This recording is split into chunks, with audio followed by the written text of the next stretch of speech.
পৃথিবীতে যে ছোট্ট একটি নেকির কাজ করবে, ভালো কাজ করবে, সরিষা পরিমাণ নেকির কাজ করলে সেটা দেখতে পাবে। আর সরিষা পরিমাণ গুনার কাজও যদি কেউ করে তাও সে কিয়ামতে দেখতে পাবে। এটা মুমিনের জন্য হতাশাব্যঞ্জক আয়াত। ছোট্ট ছোট্ট গুনাহও দেখতে পাবে।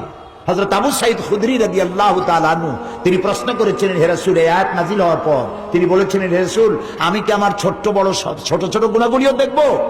রাসূলুল্লাহ বলেন, হ্যাঁ, দেখতে পাবে।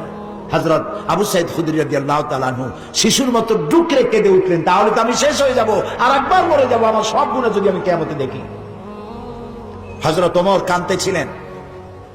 কিছুক্ষণ পর জিজ্ঞেস করেন, আচ্ছা, কোরআনের মধ্যে মুমিনের জন্য আশাব্যঞ্জক কোন আয়াত কি আছে? পেছন থেকে জবাব এলো, আছে। কি?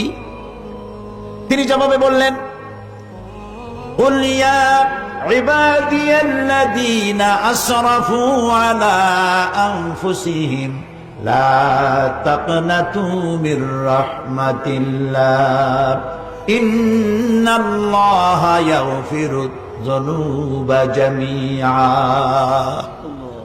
হে নবী, আপনি বলুন, হে আল্লাহর বান্দারা, তোমরা যারা নিজের নফসের উপরে জুলম করেছো, অত্যাচার করেছো, লা তাকনাতু মির রাহমাতিল্লাহ, আল্লাহর রহমত থেকে মায়ুস হয়ে যেও না, নিরাশ হয়ে যেও না, হতাশ হয়ে যেও না। সুবহানাল্লাহ। নিশ্চয়ই আল্লাহ তাআলা সমস্ত গুনাহকে মাফ করে দিবেন। সুবহানাল্লাহ। হযরত ওমর কান্না জড়িত কণ্ঠে বললেন, আচ্ছা, তোমাদের মধ্যে কি আব্দুল্লাহ ইবনে মাসউদ আছে নাকি? আব্দুল্লাহ ইবনে মাসউদ বললেন, আমি তো আপনার প্রশ্নের জবাবগুলি দিচ্ছিলাম। সুবহানাল্লাহ। আব্দুল্লাহ ইবনে মাসউদ ছিলেন রাখাল, উট ছাগল ভেড়া চড়াই বেড়াতেন, রাখাল। আব্দুল্লাহ ইবনে মাসউদের মতো রাখালকে এই কোরআন শরীফ তাকে রাইসুল মুফাসসিরিন বানিয়ে দিয়েছে। সুবহানাল্লাহ। খাট্ট খট্ট মানুষ ছিলেন, ছোট্ট মানুষ ছিলেন।